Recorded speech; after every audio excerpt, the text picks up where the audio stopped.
ओम शांति। आज बाबा के 8 तारीख के महावाक्य हैं। बाबा ने कहा, मीठे बच्चे, सर्वोत्तम युग यह संगम है। इसमें ही तुम आत्माएं परमात्मा बाप से मिलती हो। यही सच्चा क्या है?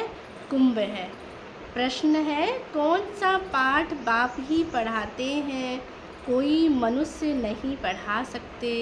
उत्तर है, देही अभिमानी बनने का पाठ एक बाप ही पढ़ाते हैं। ये पाठ कोई देहधारी नहीं पढ़ा सकता। तो पहले तुमको आत्मा का ज्ञान मिलता है। तुम जानते हो, हम आत्माएं परम धाम से एक्टर बन क्या करने आई हैं? पाठ बजाने आए हैं। अभी नाटक पूरा होता है। यह ड्रामा बना बनाया है, इसे कोई ने बनाया नहीं, इसीलिए इसका आदि और अंत भी नहीं है। हम ये नहीं कह सकते कि ड्रामा कब से शुरू हुआ और कब इसका एंड होगा। तो बाबा कहते हैं ये बनी बनाई बन रही है, कुछ इसमें नया नहीं बन रहा है। तो ड्रामा क्या है? कल्याणकारी है, धारणा के लिए मुख्य सार है। फर्स्ट पॉइंट, पुरुषोत्तम बनने के लिए कनिष्ठ बनने वाली बातें जो इविल बातें हैं वह नहीं सुननी है। एक बाप से ही अव्यभिचारी ज्ञान सुनना है। सेकंड पॉइंट है, बाबा ने कहा, नष्टो मोहा बनने के लिए देही अभिमानी बनने का पूरा पुरुषार्थ करना है। बुद्धि में रहे, यह पुरानी दुनिया दुख देने वाली दुनिया है। इसे क्या करना है? भूलना है। इससे बेहद का वैराग्य हो।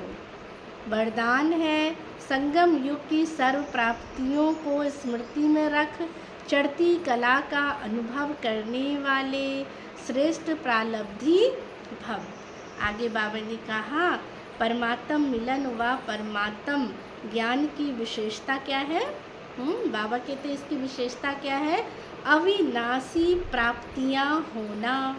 तो ऐसे नहीं कि संगम युग पुरुषार्थी जीवन है और सतयुगी प्रालब्धि जीवन है। संगम युग की विशेषता है, एक कदम उठाओ और 1000 कदम प्रालब्ध पाओ। तो बाबा कहते हैं यहाँ भी प्रालब्ध मिलेगा जब हिम्मत का हम क्या करेंगे? एक कदम बढ़ाएंगे। तो सिर्फ पुरुषार्थी नहीं लेकिन श्रेष्ठ प्रालब्धि है। इस स्वरूप को सदा बाबा ने कहा सामने रखो। प्रालब्ध को देखकर सहज ही चढ़ती कला का क्या करेंगे? अनुभव करेंगे। और बाबा ने कहा फिर गीत क्या गाएंगे? पाना था सो पा लिया, अब और क्या बाकी रहा, यह गीत गाओ। तो गुटके और झुटके खाने से क्या करेंगे? बाबा ने कहा बच जाएंगे। स्लोगन है, ब्राह्मणों का श्वास हिम्मत है। ब्राह्मणों का श्वास हिम्मत है, जिससे कठिन से कठिन कार्य भी क्या हो जाता है? आसान हो जाता है। इसलिए बाबा ने कहा अगर हिम्मत का कदम बढ़ाएंगे तो 1000 कदम किसकी मिलेगी? बाप की मदद मिलती है। अव्यक्त इशारे हैं, कंबाइंड रूप की स्मृति से सदा विजयी बनो। बाबा ने कहा जैसे ब्रह्मा बाप को देखा कि बाप के साथ स्वयं को सदा कंबाइंड रूप में क्या किया? बाबा ने अनुभव भी किया और अनुभव कराया भी। तो इस कंबाइंड स्वरूप को कोई अलग नहीं कर सकता है, बाप और क्या? आप।